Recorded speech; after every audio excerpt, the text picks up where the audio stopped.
Eu falei para o apóstolo Arles que sempre que eu chego aqui, eu estou muito bem lá na casa do Otávio. Aí eu venho no carro brincando, e venho imitando um velho conhecido nosso, que tinha um jeito meio engraçado de falar. E eu venho fazendo piada no carro. Quando boto o pé ali, começa a tremedeira. Aí quando eu cheguei hoje aqui, já veio um profeta ali, segurou e falou assim: houve pranto nesse altar. Eu falei: ui. É sempre muita alegria e muita responsabilidade estar aqui.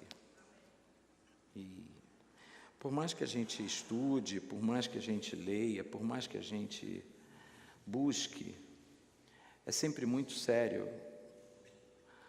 E estar na presença da noiva do Cordeiro para ministrar uma palavra. Uma vez o Senhor disse assim para mim: eu estou te colocando diante da minha noiva. Eu falei: amém, obrigado. Ele disse: não tenha a intenção de se locupletar dela. Ela tem marido, não toque nela. E o marido dela tem olhos como chamas de fogo, pés como um latão reluzente, da sua boca sai uma espada aguda, e ele não é brinquedo. Então, sempre que eu venho ministrar a palavra, eu venho com muita tremedeira, sabe? É muito sério isso. E eu estou aqui mais uma vez, com as entranhas fervendo. E eu queria começar te encorajando a gente abrir as Escrituras no Evangelho de Mateus, capítulo 16, nós vamos ler do verso 13 ao 19. E está ligado aqui o teclado, Vlad? Enquanto você... Queria lembrar uma canção bem antiga.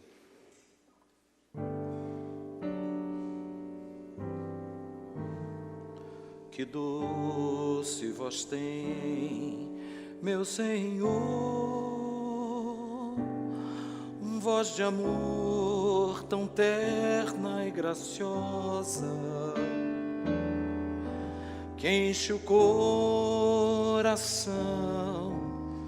da consolação que só o crente goza. Qual maior prazer que lhe ouvir dizer: vem, meu filho, vem me escutar. Tudo que sofri lá na cruz morri, somente para te salvar. Amém. Aleluia. Que doce voz do Senhor. E chegando Jesus às partes de Cesaré de Filipe, interrogou os seus discípulos, dizendo: quem dizem os homens ser o Filho do Homem? E eles disseram: uns João Batista, outros Elias e outros Jeremias, ou um dos profetas. Perguntou-lhe Jesus: e vós quem dizeis que eu sou? E Simão Pedro, respondendo, disse: tu és o Cristo, o Filho do Deus vivo. E Jesus respondendo disse: bem-aventurado és tu, Simão Barjonas, porque não foi carne nem sangue que te revelou, mas meu Pai que está nos céus. Pois também eu te digo que tu és Pedro, e sobre esta pedra edificarei a minha igreja, e as portas do inferno não prevalecerão contra ela. E eu te darei as chaves do reino dos céus, e tudo o que ligares na terra será ligado nos céus, e tudo o que desligares na terra será desligado nos céus. Eu já ouvi uma palavra de um mestre chamado Robério, pregando nesse texto, que muito me tocou. Simão e Pedro, as duas naturezas da igreja. E eu comecei a ler esse texto, foi uma situação bastante inusitada nessa minha vinda ao Rio, ao Brasil, porque eu fui convidado para pregar no aniversário de uma igreja de um pastor amigo meu lá no Rio de Janeiro, e ele me convidou na semana que eu estava saindo de Genebra, e eu vim com muita luta para resolver, muita coisa para resolver, e acabou ficando no vácuo da minha agenda, e eu esqueci que eu tinha que pregar nesse lugar. Mas eu tenho uma prática de estar sempre meditando nas Escrituras, então existem tesouros que o Espírito Santo vai depositando dentro da gente, e chega numa hora que ele faz assim e chama para fora, te faz transpirar a revelação que já foi inspirada, né? Então você está cheio e o Espírito Santo começa a conectar e linkar textos. E eu tenho um HD muito legal que Jesus me deu, que armazena uma quantidade de textos para honra e glória dele. E nesse dia desse compromisso, eu me dei conta de que eu ia pregar à noite no aniversário, porque eu abri o WhatsApp e vi um recado dele com um cartaz com a minha cara. Aí eu falei, Cristo bendito, é hoje. E eu peguei o carro e fui para lá. E eu pensei, Senhor, o Senhor tem me dado tanta coisa, tanto tesouro da Tua palavra. O que o Senhor quer? Eu queria me humilhar diante do Senhor e pedir perdão pela meu descuido de não ter parado especificamente para esse caso, meditar. E eu fui pedindo perdão a Deus de São João de Meriti até Nova Iguaçu. E Deus foi muito misericordioso e me deu esse texto. Quando eu estou chegando em Nova Iguaçu, a minha esposa me liga. E ela estava saindo de uma reunião de um Shabat, de um Kabbalah Shabat que a gente faz com um grupo de judeus messiânicos na cidade de Nyon, que fica a uns 25 a 30 minutos de Genebra. Lá na casa da Dominique, o senhor esteve lá com a pastora Lília. E ela me traz uma palavra que foi dada lá, que tinha tudo a ver com isso aqui. Aí eu falei, caramba, botei isso dentro do meu espírito e falei, Senhor, eu quero amadurecer essa palavra no teu espírito para eu pregar em muitos lugares. E essa tem sido uma palavra recorrente em alguns lugares, e tem sido tão bom porque a cada hora o Senhor ativa mais uma semente dela em algum lugar. Então, hoje, eu quero compartilhar nesse texto alguma coisa muito interessante que eu aprendi com o Espírito Santo e com a minha esposa. Quando você olha esse texto aqui, você dá uma retrocedida ao capítulo 4 de Mateus, você vê um paralelismo entre esses dois textos, porque se a gente for esmiuçar esse texto aqui acuradamente, você vai ver que a primeira parte dele, Jesus está falando de algo muito interessante, que eu identifico, que eu percebo como algo que tem afetado a igreja do nosso tempo. Porque ele pergunta para os discípulos, numa região de Cesareia Marítima e Cesareia de Filipos, que foi construída em homenagem a um imperador. Então ele chega ali e diz, o que eles estão dizendo aqui a meu respeito? E aí, os discípulos começam a reproduzir o que eles ouvem das pessoas. Olha, eles dizem que o Senhor é Jeremias, um dos profetas, João Batista. Jesus não estava perguntando, baseado num critério de perceber de si mesmo uma crise de identidade dele. Eu preciso saber o que vocês pensam de mim. Não, não era isso. A coisa era muito mais profunda. Jesus não estava tendo crise de identidade, nem ministerial, nem problemas psicológicos, nem crises de alma existenciais, não. Ele estava, de uma forma muito objetiva, olhando o que na música a gente chama de harmônico. É o som que você não ouve de cara, você tem que parar e ouvir por trás da frequência o harmônico. Jesus está entrando nesse campo com os discípulos. E ele pergunta o que eles estão dizendo. E aí os discípulos reproduzem os discursos das pessoas. Mas aí ele diz, e vós? O que vocês dizem de mim? E eu fui assaltado por um sentimento, fui impactado, perfurado por um sentimento, porque eu percebi que ninguém pode dizer nada de Jesus sem antes escutar o que os céus têm a dizer acerca de Jesus. Ou seja, o pressuposto da identidade, da revelação de Cristo está na nossa condição de nos abrirmos para o céu e ouvirmos o que o céu tem a dizer. Não adianta você viver uma experiência com o Deus dos seus pais. Não é estar na igreja que vai fazer de você alguém que conheça Cristo. Porque não é o estar que transforma a tua essência. Você vai morar numa garagem 20 anos e não vira um carro.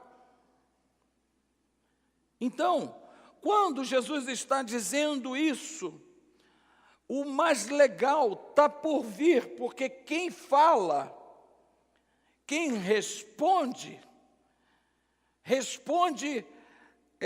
passando por um processo de restauração da sua própria identidade. O texto diz, e Simão. A palavra Simão em hebraico significa aquele que ouve. E é interessante que a raiz do nome Simão, o nome Simão, se escreve com as mesmas 3 letras do nome da tribo de Israel, chamada Simeão. E o nome Simeão significa aquele que ouve. Shema. A oração que está lá em Números 6. Shema Israel, Adonai Eloheinu, Adonai Echad.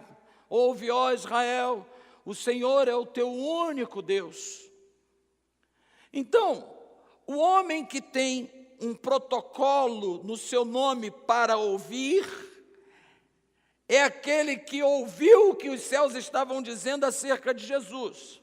Beleza, mas olha o interessante, vamos retroagir no tempo? Quem topa aí comigo na beirada do Sinai? Vamos lá no Sinai? Agora, aperte os cintos. O Senhor chama Israel para ouvir a lei, e o povo se recusa a ouvir a Deus. Eles olham para Moisés e dizem, fale o Senhor contigo e depois você fala conosco. E Moisés sobe 40 dias debaixo de uma torrente de glória. Eu fico pensando a gente cantando derrama tua Shekinah. A gente não sabe o que é isso. A gente não tem nem ideia do que é isso. Foi tão desesperador a visão do povo embaixo, que ninguém se atrevia a colocar o pé na beirada do monte. O couro está comendo lá em cima, um cara de 80 anos, irmãos, está lá em cima. Tem gente de 70 que está correndo do fogo, Moisés estava com 80 no meio da glória. O negócio está estrondando, terremoto. A Bíblia fala de que um sonido de uma trombeta, há quem diga que chofar é invenção dos judeus, não é. A primeira vez que a Bíblia faz menção do chofar é Deus tocando. À medida que Deus falava, a trombeta sonia e o negócio está fervendo e o Moisés está lá em cima e o povo está aqui embaixo. O povo está aqui, cadê o Moisés? E passa a primeira semana, passa a segunda, e o Moisés está na glória. Os caras disseram, nós estamos sozinhos, nós não ouvimos a Deus. A gente não sabe o que está acontecendo, a gente só está vendo essa cor âmbar, esse negócio lá em cima. A gente está impactado pelo que está vendo, mas a gente não está ouvindo nada. Então vamos fazer um negócio aqui. Arão, vamos fazer um negócio aqui, vamos fazer um Deus para a gente aqui. Porque até então a única coisa que a gente sabe é que esse Deus é o Deus dos nossos pais, Abraão, Isaque e Jacó. E nós estamos aqui sem saber o que vai acontecer. Aí eles pegam o produto da primeira indenização trabalhista que Deus deu a eles depois de 430 anos no deserto, que quando eles saem do Egito, Deus fala, vai lá, bate na casa dos vizinhos, peguem prata, ouro, tudo que vocês peguem, pode apanhar, é para vocês, é indenização trabalhista. E eles pegam isso que Deus deu e vão para um ato nefasto e profanar a bênção de Deus. E o pior, eles fazem um bezerro. Eles podiam ter feito uma lagartixa? Podiam. Então, por que fizeram um bezerro? Simples. Quando Deus libera as 10 pragas sobre o Egito, Ele está destruindo 10 divindades do Egito. Na última praga, Deus diz a Moisés, eu vou destruir o primogênito da casa de Faraó e o primogênito de todo o rebanho do Egito. Ele não está falando simplesmente de coisas naturais. Deus é espírito, a conversa de Deus é espiritual, amém ou não? Ele está falando de coisas espirituais, e quando ele diz que vai destruir o primogênito do rebanho, é porque havia uma divindade no Egito, um touro chamado Apis, que era adorado pelo povo. Então, ele destrói o espírito de idolatria para a geração seguinte. E Israel pega e ressuscita esse espírito no deserto, porque se recusa a ouvir a Deus. E aqui existe um perigo. Quando nós paramos de ouvir a Deus, é muito arriscado que venhamos a ressuscitar coisas que Deus já matou em nossa vida. Coisas que Deus já te separou, já te tirou, já apagou da sua história. Porque para de ouvir a Deus, vai trazer isso de volta. Sabe que dia que isso aconteceu? Dia 9. Tis Beav, 9 de agosto. Mês de Simeão, segundo o calendário judaico. Porque dos 12 meses do ano, cada um tem uma tribo respectiva. E exatamente nesse momento do mês de agosto, que tem a ver com a tribo de Simeão, que tem a ver com aquele que escuta o povo para de ouvir a Deus. E aí Jesus, lá em Cesareia, muitos e muitos anos depois, olha para o cara que tem o nome de Simão e diz, você está ouvindo? Porque eu vim para restaurar os ouvidos aos surdos, a vista aos cegos e anunciar o ano aceitável do Senhor. Eu estou restaurando a tua identidade. Eu estou trazendo para você, Simão, a habilidade de ouvir os céus a meu respeito. Isso é muito tremendo. Se o gato não comeu, sua língua dá um glória a Deus aí bem assembleano, irmão. Isso é para você sair daqui aleluiado, porque eu fiquei tremendo diante disso, querido. A graça se manifestando para restaurar a habilidade da igreja, ouvir o Espírito e deixar de buscar estratégias humanas para buscar o modelo de Deus. E não é só para isso aqui não, é para tudo na nossa vida. E aí Jesus começa a olhar para Pedro por essa perspectiva de restauração da identidade. E uma coisa tremenda que se a gente vai em Mateus 4, a tentação do diabo sobre Jesus foi exatamente causando uma crise de identidade. Todos os momentos ele olha e diz, se tu és o Filho de Deus. Se você é, você tem poder para fazer, faça. Olha a sugestão do diabo querendo trazer uma crise de identidade para gerar uma obediência. Transforma essas pedras em pães. Mas olha, irmãos, quando nós temos posse da identidade nossa em Cristo e sabemos quem somos nele e quem ele é em nós, as coisas naturais não nos tocam. Uma coisa que nós precisamos perceber e aprender com a palavra é aquilo que está no Salmo 23. O Senhor é meu pastor? Não, o Senhor é meu pastor e de nada sentirei falta. É bem diferente, porque pode não haver a presença física daquilo, mas ela não te causa ausência. Porque a prosperidade é a suficiência de Cristo sobre toda necessidade. Então, quando Jesus começa a passar por esse fluxo na tentação, eu vejo uma coisa muito legal nisso. É que ainda hoje o diabo trabalha para trazer crises na nossa identidade enquanto filhos de Deus.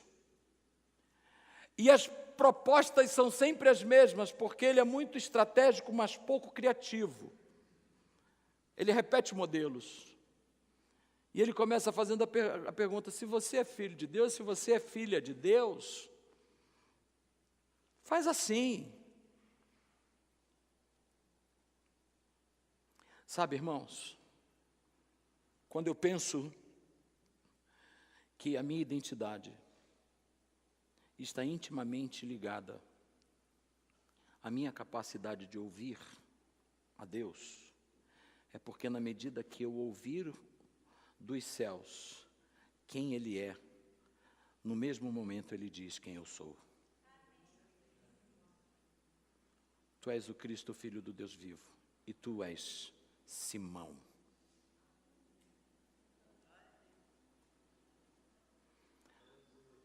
Querido, se você não sabe quem você é no reino de Deus, você precisa saber quem Jesus é para você. Isso vai te ser revelado pela palavra. Isso vai te ser revelado no teu canto de oração. Isso vai te ser revelado, não vai ser no WhatsApp, nem no Face, nem no Twitter. Não. Salmo 25:14, os segredos do Senhor são para aqueles que o buscam, aos quais dará a conhecer as suas alianças. Então eu comecei a vibrar nessa frequência aqui. Senhor, eu quero saber quem Tu és, porque o meu destino profético está intimamente ligado a saber quem eu sou, e eu preciso saber quem Tu és. Aí o mais legal, a partir do momento que Pedro sabe quem ele é, ele agora vai saber de onde ele vem. E eu observei isso aqui nesse texto, apóstolo. Quando Jesus faz um trocadilho, ele olha e diz assim: Tu és Petros, que no grego significa fragmento de rocha.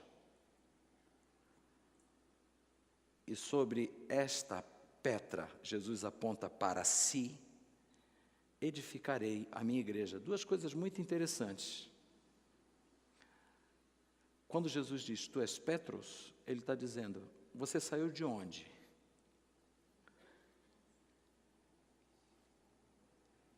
Porque o fragmento de rocha nada mais é do que um pedaço da rocha. Foi tirado da rocha. E isso se confirma no texto de Efésios capítulo 2, verso 10, que diz assim, porque nele fomos gerados.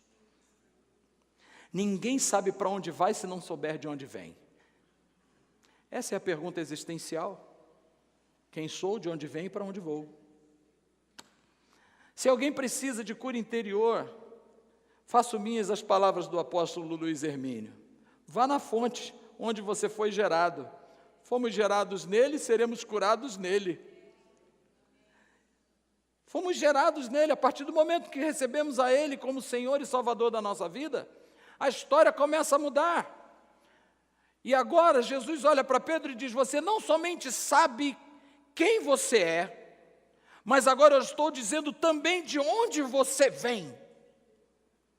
Você vem da rocha, Pedro. E agora existe uma responsabilidade genética sobre você de cumprir o teu destino de assemelhar-se a mim. Romanos 8, 29. Mas aos que dantes conheceu, a estes também predestinou a serem semelhantes a Jesus, a fim de que ele seja o primogênito entre muitos irmãos. Quando você se identifica como um fragmento dessa rocha, esse DNA precisa ser reproduzido na tua vida. A semelhança com Ele se torna inevitável. E ela precisa ser reproduzida. E assemelhar-se a Ele é um caminho bastante desafiador. Mas há uma grande esperança, porque Ele disse em João 15, sem mim nada podeis fazer. Então, essa expressão tão axiológica, ela também encontra um amparo de um colorário. Comigo, tudo. Inclusive ser semelhante a Ele. Porque é um propósito eterno. Você não nasceu para reproduzir simplesmente o caráter genético do seu pai e da sua mãe. Eu estava fazendo uma pesquisa esses dias e eu ainda preciso me aprofundar nesse quesito dessa pesquisa. Um geneticista americano, fazendo um aprofundamento do estudo do genoma humano, ele percebeu que dentre os filamentos do DNA havia um código numérico, 10565. E esse era um padrão que estava em todos os genes humanos, de várias etnias. E ele pegou um aqui, botou lá nos analisadores e esse padrão numérico se repetia, 10565. Pegou o do japonês, 10565. Todo ser humano tem esse código expresso no seu DNA, no espaçamento dos filamentos. E aí, ele foi para a Bíblia, para a Torá. O hebraico, as letras têm números. E quando ele transformou esses números em letras, apareceu o tetragrama em todo ser humano, Yavé. Yud, Vav, Resh, Vav. Yavé. É Deus já te trazendo, te instrumentalizando para reproduzir o caráter de Cristo no meio dessa sociedade. Você não precisa ficar perguntando quem você é, porque a resposta está ao teu alcance. Ele disse para o povo de Israel, eis que eu coloco essa palavra dentro de você, nos teus lábios. Você não vai precisar atravessar o mar, você não vai precisar perguntar quem vai subir ao céu para trazer essa palavra, ela está junto de você. E aí Jesus olha para Pedro e diz, tu és Pedro. Está aí para você saber. Está aí para você saber. Sabendo quem eu sou, você vai saber quem você é. Você vai saber de onde vem. E você vai saber para onde vai. Aí ele diz assim, e eu te dou as chaves do reino. E o que você ligar na terra, será ligado nos céus. Eu sempre tive crise com esse texto. Porque eu sempre achava que era difícil o cachorro fazer pipi no poste. Aliás, o poste fazer pipi no cachorro. Não chove de baixo para cima. Eu falava, Senhor, o que é isso? Quer dizer que eu determino aqui o que está acontecendo lá? Aí ele disse, não, você discerne lá para determinar aqui. Seja feita a tua vontade, assim na terra como ela é feita nos céus. E para assim entender esse alinhamento entre céu e terra, já que nos é proposto a revelação da identidade, da origem e do propósito, que é trazer esse alinhamento, a gente precisa ver as coisas, não somente ouvir, mas ver como Deus as vê. E aí o Espírito Santo me leva a ler Isaías 6. Esse texto é muito forte para mim. No ano em que morreu o rei Uzias, eu vi o Senhor assentado sobre um alto e sublime trono. E haviam querubins que voavam sobre eles, cada um tinha 6 asas. Com 2 cobriam o rosto, com 2 cobriam os pés, com 2 voavam.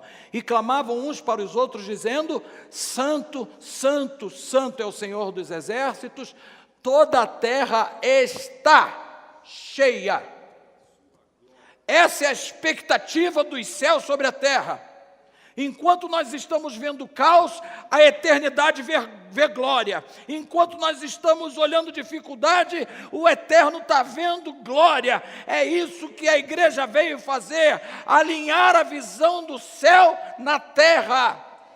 E muitos de nós estamos tendo dificuldade de caminhar nessa visão, até mesmo dentro das nossas relações maritais, até mesmo das paternidades, nos trabalhos, enfim. Porque nós estamos desconfiando, não temos plena certeza de quem somos, de quem Ele é e de onde viemos. E aí está difícil de estabelecer na terra a visão que já está estabelecida no céu.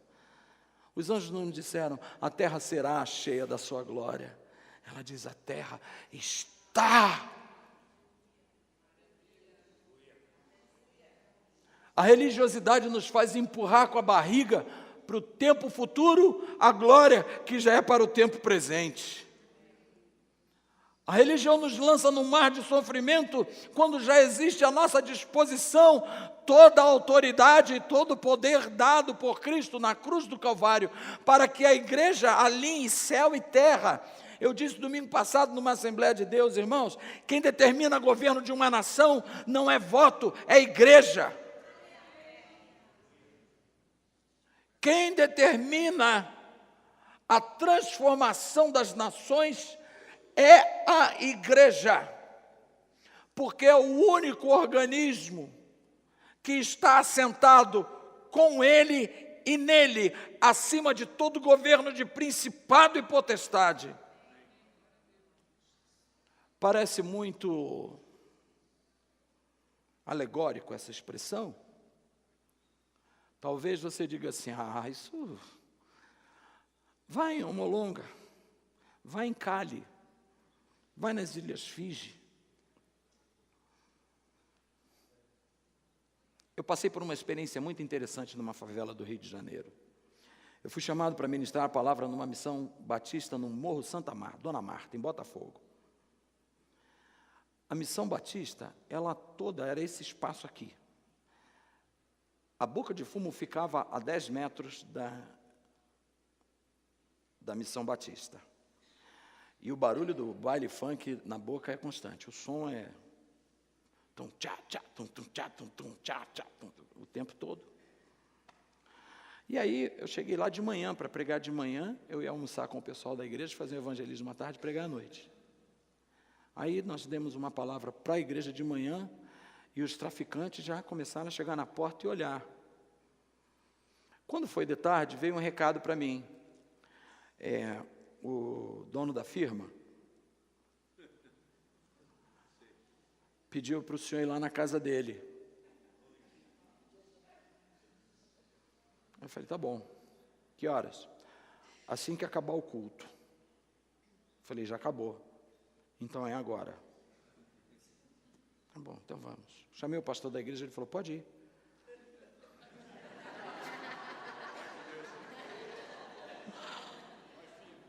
Eis-me aqui, envia ele. E eu fui. Fui surpreendido quando eu cheguei lá. Tinha uma rapaziada fazendo a segurança na casa. Os meninos com umas vassouras grandes assim, né?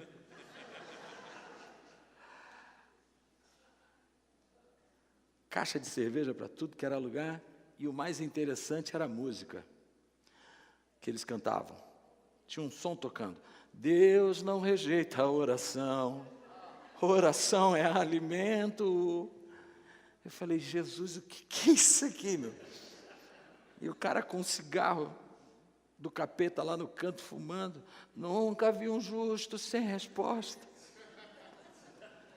Eu falei, que paradoxo. Eu falei, o presidente está aí? Não, ele está guardado. Está na colônia de férias lá em Bangu. Falei, o que eu vim fazer aqui? Não, ele pediu para o senhor orar pela casa dele, depois para o senhor ir lá no escritório da firma, orar pela firma. Eu falei, vou lá. Vou lá. Aí chamei a esposa do presidente, a primeira dama. Aí eu olhei para ela e falei assim, você foi nascida na igreja. Você foi criada na Assembleia de Deus em tal lugar, não foi? Ela disse, o senhor me conhece? Eu falei, não, mas aquele que é o Senhor dos céus e da terra te conhece. Você está com medo do teu marido morrer dentro da cadeia? Porque chegou um bilhete para você dizendo que ele ia morrer, ele não vai morrer. Deus ainda quer fazer algo na vida desse moço. Aí foi aquele Pentecoste gostoso, né? E eu desci para o escritório da firma. Quando eu cheguei lá, o chão colava de sangue. Eu perguntei, rapaz, o que é isso aqui? Aí ele falou assim, não, é que veio um pessoal aqui do outro negócio. E fizeram uns negócios aqui e tal. Falei, tá bom. Tinha um garoto de 12 anos com um fuzil, que a gente conhece como caça-androide. O garoto estava com um negócio nas costas, eu olhei para ele e falei assim, menino, como é que você faz para usar isso aí? Você não aguenta? Ele falou, pastor, quando eles vêm, eu boto aqui, encosto na parede, eu dou neles. Falei, Jesus. Um garoto de 12 anos. Aí eu orei. Eu não orei, prospera esse negócio. Eu cheguei e falei, Senhor, fecha esse negócio. Os caras me olhando assim. Falei, Senhor, a maioria aqui é filho de crente. Liberta esse povo. Senhor, esse território eu decreto aqui que ele te pertence, é teu. Senhor, eu declaro uma unção de salvação sobre esse lugar. Eu trago a tua palavra e eu ligo os céus nesse lugar em nome de Jesus. Espírito de morte, vai embora. Te repreendo em nome de Jesus. Orei, disse amém, e eles só balançavam a cabeça. Fui para a igreja. De noite, a boca inteira estava na igreja. E não foram com vassoura, amém? Quando terminou o culto, 15 traficantes se converteram. Fui para casa. Quando foi na madrugada de segunda para terça, o BOP e a PM tomaram o Morro Dona Marta e implantaram a primeira UPP do Rio de Janeiro. Pacificação no morro. A igreja avançou. O tráfico foi extinto no Morro Dona Marta. O que você discernir nos céus, liga na terra. Diga comigo, alinhamento. Esse é um tempo onde nós precisamos cooperar com o Espírito Santo para a restauração da nossa identidade de filhos, a fim de que o alinhamento do céu com a terra seja estabelecido. Porque a partir desse alinhamento, nós vamos ver uma coisa muito interessante. Jesus diz assim, eu edificarei a minha igreja. Parecia que na hora que ele estava dizendo ainda não estava edificada. Eu edificarei. Porque a igreja é edificada quando essa revelação da tua identidade, de onde você vem, esse governo é estabelecido.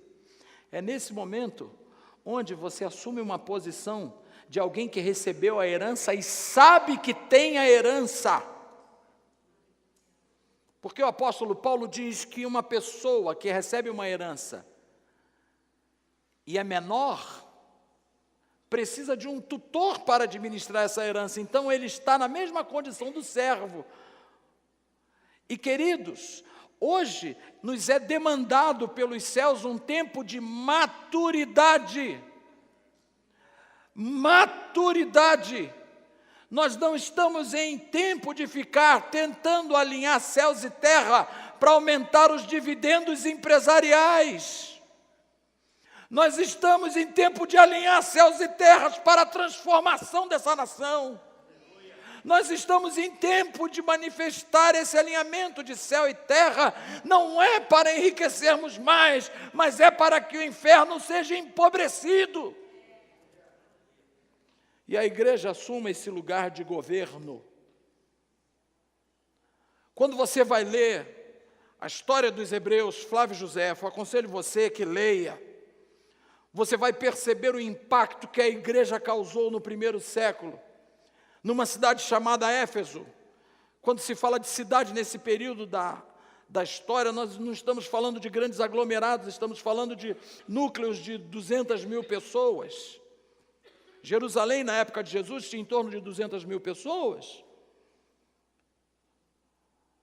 Éfeso tinha uma igreja de 100 mil crentes, que arrancou daquela cidade o altar de Diana dos Efésios,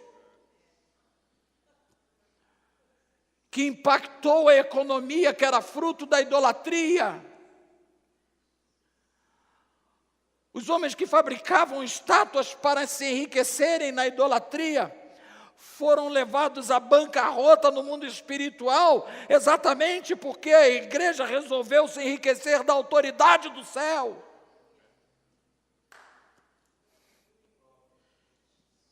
É para isso que eu vim aqui essa manhã. Dizer para você que existe muito mais do céu para ser desatado do que isso que possa ter te amarrado numa zona de comodismo. Já chegamos até aqui, já está bom. Irmãos, eu tenho duas coisas para te dizer. Que vem tribulação. Ela está na tua porta hoje, quando você chegou em casa.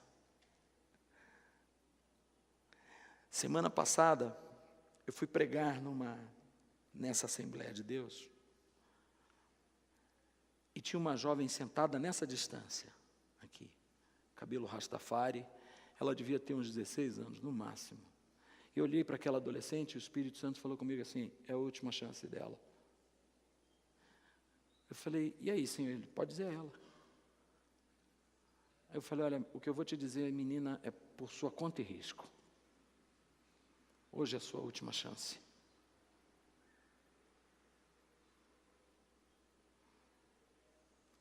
Aí ela olhou para mim e disse assim, eu não quero.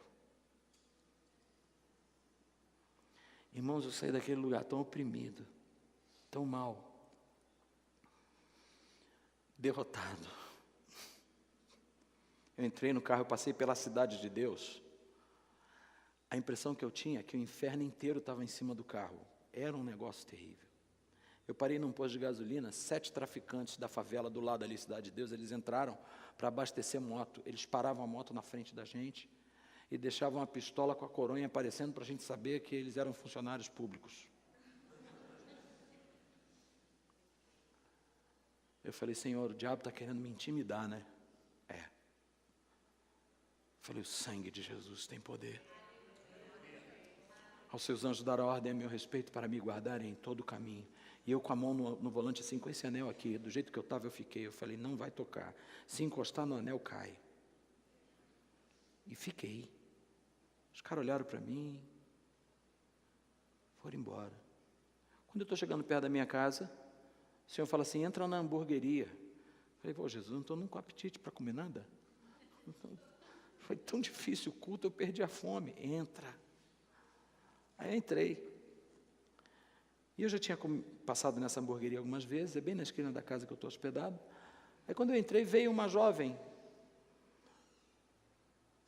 Rafaela. Ela trabalha na hamburgueria de noite e ajuda o esposo numa loja de dia. Quando eu entrei, ela veio chorando e disse assim, eu estava pedindo a Deus que o Senhor chegasse aqui. Eu falei, por quê? Ela falou, eu não estou bem. Aí eu baixei a cabeça, eu falei, Jesus, que coisa engraçada, eu também não estou, né? E ela vem pedir uma força para quem está fraco. Aí o Senhor falou assim, ela não dormiu de ontem para hoje. Ela está com medo, ela tem sido assombrada por um espírito noturno. E aí eu olhei para aquela moça e falei assim, eu quero te dizer algumas coisas, mas com muito cuidado. Ela disse, o que é? Eu falei, tem gente que não consegue dormir à noite porque parece que vê coisas, né? E eu fui entregando a palavra que Deus tinha me dado assim, com muito jeitinho, para não espantar, né? Aí ela olhou para mim e falou assim, Deus está lhe falando isso? Aí eu falei, bom, porteira que passa um boi, passa uma boiada. Deus me falou mesmo, e a situação é essa. Ela começou a chorar no meio do salão. E ela disse, eu quero Cristo agora. Aí eu comecei a tremer. Nisso encostou um jovem desviado. Eu olhei para ele e o Senhor começou a me dar os segredos da vida daquele moço. Eu falei: rapaz, olha o que o céu está querendo fazer com você. Deus te chamou ainda quando você tinha 12 anos dentro de uma Assembleia de Deus. Cara, você se desviou, você foi fazer um monte de coisa aí que só atrasou tua vida. E hoje você está nessa condição. E você tem cara de que tem dinheiro, mas está desempregado. Você tem cara de que está vivo, mas está morto. E você está se escorando nas decepções que você sofreu dentro da igreja, com pessoas para virar as costas para quem nunca te decepcionou. Aí ele falou assim: eu quero voltar para Jesus agora. Eu falei: yes, céus e terra alinhado. Falei: é isso. Aí tem uma cozinheira lá olhando. Aí eu falei: vou embora. Fui para casa. Não consegui dormir de tão eletrizado. No dia seguinte eu acordei, quando deu 7 horas da noite, Deus falou comigo: volta na hamburgueria. Eu falei: com certeza. Vou lá. E eu já fui direto na cozinheira. Como é seu nome, menina? Ela falou: Luana. Luana, eu estava aqui ontem e Deus me mostrou você sentada no espelho da sua cama. O espelho é marrom. A coxa que estava era uma coxa assim, assim, assim. Você está sentada com as pernas cruzadas. E você pega o travesseiro, abraça e chora. Se eu estiver mentindo, diga na minha cara. Ela disse: não, é verdade. Eu falei: eu quero dizer para você que Jesus não é a garantia de que você vai resolver todos os seus problemas. Talvez eles até piorem. Porque o Jairo estava com a filha doente. Quando ele se aproximou de Jesus, ela morreu.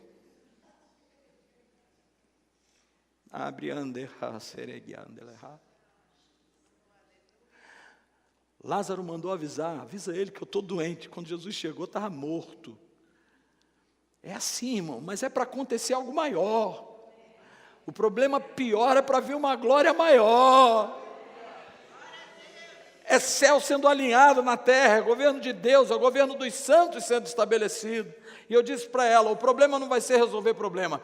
O grande diferencial da presença de Jesus na vida de alguém é a paz que nós temos no meio da tempestade. E é disso que você precisa hoje. Ela disse: eu quero isso agora. É isso que eu venho falar com você hoje de manhã. Deus tem uma revelação para você a respeito de quem Ele é. Deus quer revelar quem você é, de onde você veio, para onde você vai. Deus está querendo te usar para alinhar céu e terra. Céu e terra é mais do que estar aqui. Deus quer trazer esse alinhamento que vai glorificar o nome dEle na empresa que você trabalha. A sua família vai ser referencial da glória de Deus. O seu casamento vai ser referencial da glória de Deus. Essas coisas vão te acompanhar e te alcançar. As pessoas não vão entender a paz supracircunstancial que envolve a sua vida. Mas é preciso que você abra os ouvidos. Quem tem ouvidos, ouça o que o Espírito diz à igreja. Pai,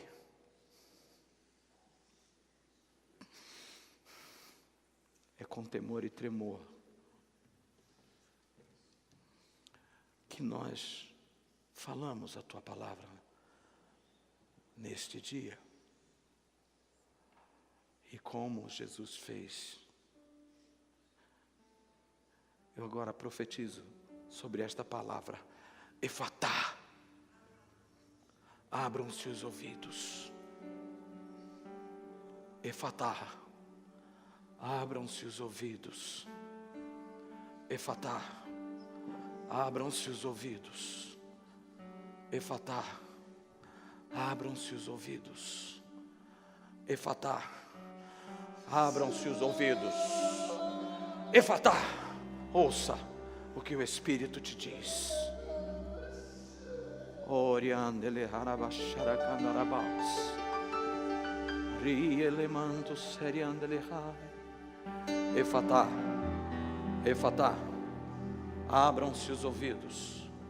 Efatá, você vai ouvir o que Deus pensa a teu respeito. Você vai ouvir o que Deus pensa a teu respeito. Você vai ouvir. Pouco importa o que você ouviu antes das pessoas, você vai ouvir o que Deus diz a teu respeito.